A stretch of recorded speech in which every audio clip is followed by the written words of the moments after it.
December 6, 2025. The first light of dawn creeps over Breto, a small village nestled on Nicaragua's coast, painting the sky in soft gold and pink. Breto, Nicaragua, wakes to the sound of waves and laughter, children's voices echoing across the sand, fishermen readying their boats, the gentle rhythm of daily life undisturbed. But this morning a new mechanical roar rises, drowning out the familiar music of the sea and the village. The ground trembles as a convoy of HKND group trucks, loaded with massive construction equipment, rumbles into the heart of the village, their engines shattering the morning calm. Villagers step outside, drawn by the commotion, their faces etched with a mix of awe, anxiety, and disbelief at the sight before them. This is no ordinary arrival. The long-promised, much-feared Nicaragua Grand Canal is no longer a rumor. It's here, its presence undeniable, its impact about to be felt by every family. Chinese engineers, in crisp, hard hats, pore over blueprints, their voices foreign in this Spanish-speaking land, their gestures precise and businesslike as they confer with local officials.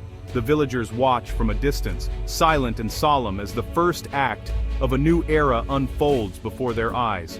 An era that promises change, but at what cost? Some see hope, jobs, new roads, and the possibility of prosperity that has long eluded this remote corner of Nicaragua. They imagine a future for their children beyond fishing, beyond the limits of the sea, where education and opportunity might finally reach their village. Others see disaster, the loss of ancestral lands, polluted waters, and the destruction of the delicate balance between people and nature that has sustained them for generations. For the elders, the canal threatens the erasure of their way of life, the stories and traditions passed down through centuries, now at risk of being swept away. The canal's promise of prosperity is shadowed by the looming threat of displacement as homes and fields stand in the path of progress. The relentless roar of engines splits the village in two, igniting dreams for some and dread for others as old and new worlds collide. The project that aims to connect two oceans now threatens to tear a single community apart, forcing neighbors to choose sides in a battle between hope and fear.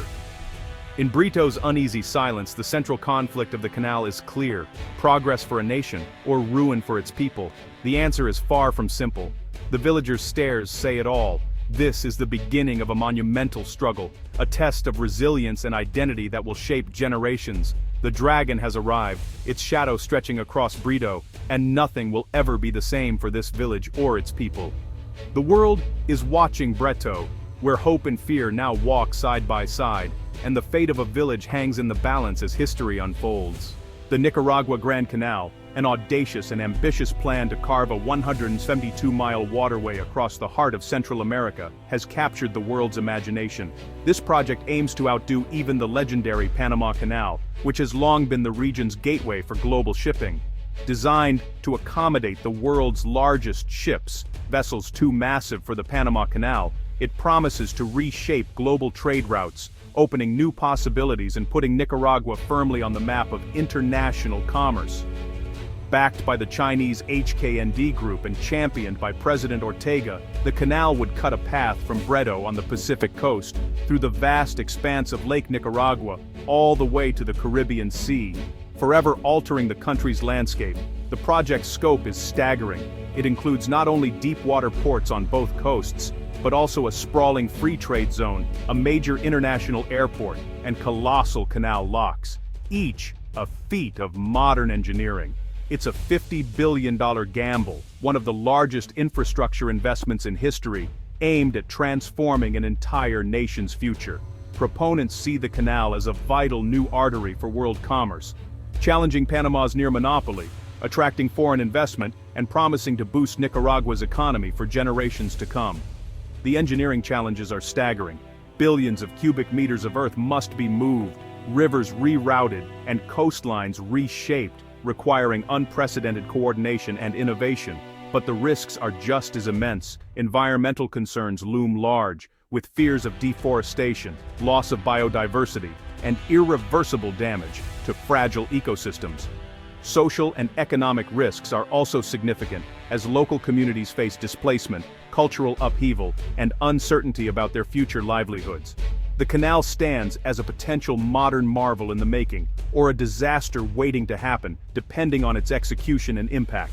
Nicaragua now stands at the threshold of transformation, with everything to gain and everything to lose, as it embarks on this bold journey between two oceans. Why is China investing billions in Nicaragua? It's about more than trade, it's about power. A Chinese-controlled canal secures shipping routes, reduces reliance on the US-influenced Panama Canal, and strengthens China's global supply chain. The project fits China's belt and road ambitions, extending its influence into America's backyard. For President Ortega, the canal is a ticket out of poverty, a chance to double GDP, create jobs, and put Nicaragua on the world stage. The government granted HKND a sweeping 50-year concession, betting the nation's future on this mega-project. Critics warn of secrecy, lack of transparency, and a deal that gives too much away. For Managua, it's a high-stakes gamble, prosperity or peril, legacy or loss. The Nicaragua Canal is emerging as a new and critical front in the ongoing global rivalry between China and the United States. This ambitious project, cutting through the heart of Central America, is more than just an engineering feat. It's a bold statement on the world stage. For over a century, the United States has maintained a dominant influence over this region, shaping its politics, security, and trade. But now, China's bold move to back the canal is directly challenging that long-standing order, signaling a dramatic shift in regional power dynamics. A Chinese-operated canal just miles from U.S. shores is a strategic game-changer, raising alarms in Washington and prompting urgent discussions among American policymakers about national security and economic interests. Control of a major trade route means leverage over global commerce, the formation of new alliances, and even the movement of military assets. Whoever controls the canal can influence the flow of goods and power across continents. The canal could realign Latin America, drawing nations closer to Beijing and away from Washington's traditional sphere of influence. This shift could reshape diplomatic ties and economic partnerships throughout the region. Global powers from Europe to Asia must now adapt to a new shipping reality, as the canal promises to alter established trade patterns and create new opportunities and risks for international business. The stakes are high, not just for trade, but for the very rules and balance of the 21st century world order. Decisions made here could echo for decades, affecting economies and governments worldwide. Brito, once a quiet and remote village, is now a flashpoint in this global contest for influence.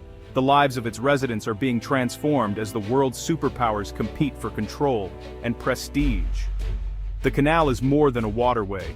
It's a powerful symbol of shifting power, ambition, and the future direction of global affairs. The world's eyes are now fixed on Nicaragua, where the balance of power is being redrawn, and the next chapter of international relations is being written in real time.